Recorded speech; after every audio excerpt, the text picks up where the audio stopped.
શક્તિફૂડ ચેનલમાં હું તમારું સ્વાગત કરું છું। આજે આપણે ખૂબ જ ટેસ્ટી એવો નાસ્તો બનાવીએ। આ નાસ્તો ચા સાથે ખાવાની તો એટલી મજા આવે છે કે ન પૂછો વાત। અને આ નાસ્તો એક વીક સુધી બગડતો પણ નથી। એટલા જ માટે આપણે લાંબી મુસાફરીમાં ગયા હોય, ટૂરમાં ગયા હોય તો આ નાસ્તો આપણે સાથે લઈ જઈ શકીએ છીએ। એના માટે મેં 2 વાડકી ઘઉંનો ઝીણો લોટ અને 1 વાડકી મેદો લીધો છે। એમાં સ્વાદ અનુસાર આપણે મીઠું ઉમેરીશું। એમાં અડધી ચમચી મેં કાળા મરીને ક્રશ કરીને ઉમેરી લીધા છે।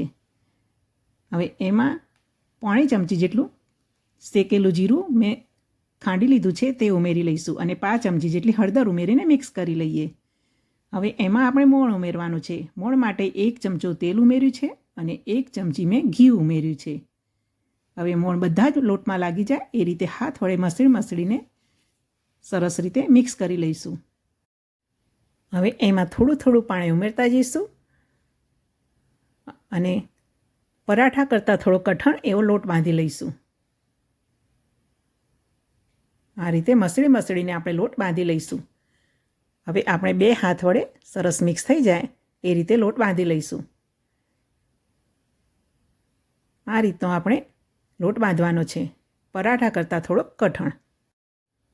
હવે એમાં 2 ચમચી જેટલું તેલ ઉમેરીને લોટને સરસ રીતે મસળીને લીસો બનાવી લઈશું। હવે એમાંથી એક મોટો લુવો બનાવીશું।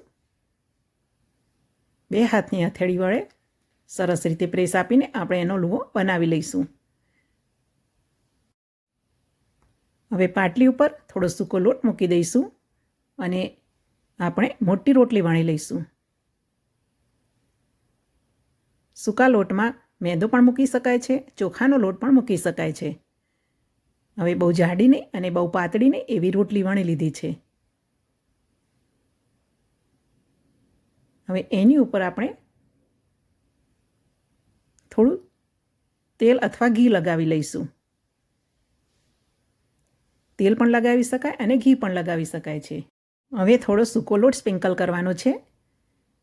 એમાં પણ મેદો અથવા ચોખાનો લોટ આપણે સ્પ્રિંકલ કરી શકીએ છીએ। મેં અહીંયા ચોખાનો લોટ યુઝ કર્યો છે કેમ કે ચોખાના લોટથી ક્રિસ્પી વધારે બને છે। હવે એની ઉપર થોડો ચાટ મસાલો સ્પ્રિંકલ કરીશું અને અહીંયા મેં આચાર મસાલો લીધો છે। એ આચાર મસાલો થોડો આખી રોટલી ઉપર સરસ રીતે પાથરી લઈશું। હવે હાથ વડે અથવા આ રીતે ચમચી વડે બધું સરસ ફેલાવી લઈશું। હવે એનો રોલ વાળવાનો છે।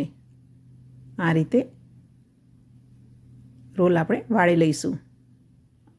એનો છેડો આ રીતે દબાવીને એને છેડાને આપણે નીચે જવા દઈશું અને હવે આપણે નાની મોટી જેવી પૂરી બનાવી હોય તે પ્રમાણે એના કટિંગ કરી દઈશું। હવે હથેળી વડે પ્રેસ આપીને એનો મસ્ત સરસ લુવો બનાવી લઈશું અને એમાંથી સરસ પાતળી પૂરી વણી લઈશું। જ્યારે તળાશે ત્યારે બધા જ પડ આપણને છૂટા દેખાવા લાગશે। જો આ રીતે સરસ પાતળી પૂરી મેં વણી લીધી છે।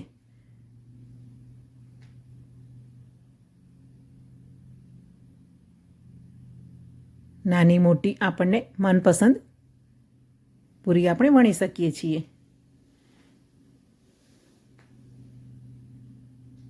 જો આટલી થિકનેસ આપણે રાખીશું। હવે એ જ રીતે બીજી પૂરી પણ આપણે વણી લઈએ।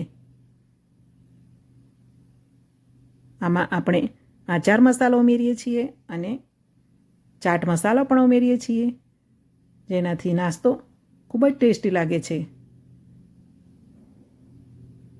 તો આ જ રીતે બધી જ પૂરી આપણે મસાલા સાથે વણી લઈશું અને હવે તેલને મેં ગરમ થવા મૂકી દીધું છે અને તેલ ગરમ થઈ ગયું છે એટલે હવે ગેસની ફ્લેમ આપણે મીડિયમ રાખીને બધી જ પૂરીને તળી લેવાની છે। અહીંયા એ ધ્યાન રાખવાનું છે કે પૂરી ફૂલવી ના જોઈએ, નહીંતર પોચી પડી જશે। જો ગેસની ફ્લેમ હવે મેં સ્લો કરી દીધી છે। હવે સ્લો ગેસની ફ્લેમ પર જ આપણે પૂરીને ઉલટાવી પલટાવીને સરસ રીતે તળી લઈશું।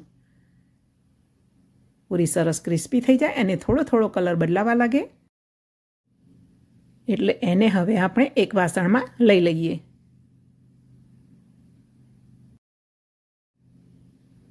આ નાસ્તો આપણે બાળકોને લંચ બોક્સમાં પણ આપી શકીએ છીએ. સવારે અને સાંજે ચા સાથે પણ આ નાસ્તો ખાવાની ખૂબ જ મજા આવશે. આ પૂરી એટલી ટેસ્ટી બને છે કે ચા વિના ખાવ તો પણ ખૂબ જ ટેસ્ટી લાગે છે. તમને મારી આ રેસીપી ગમી હોય તો વિડીયોને લાઇક કરશો, ચેનલને સબસ્ક્રાઈબ ન કરી હોય તો સબસ્ક્રાઈબ કરશો. જય શ્રી કૃષ્ણ, જય માતાજી. બાળકોને અને મોટાને બધાને જ ભાવે એવો આ નાસ્તો પ્રવાસમાં પણ આપણે સાથે લઈ જઈ શકીશું.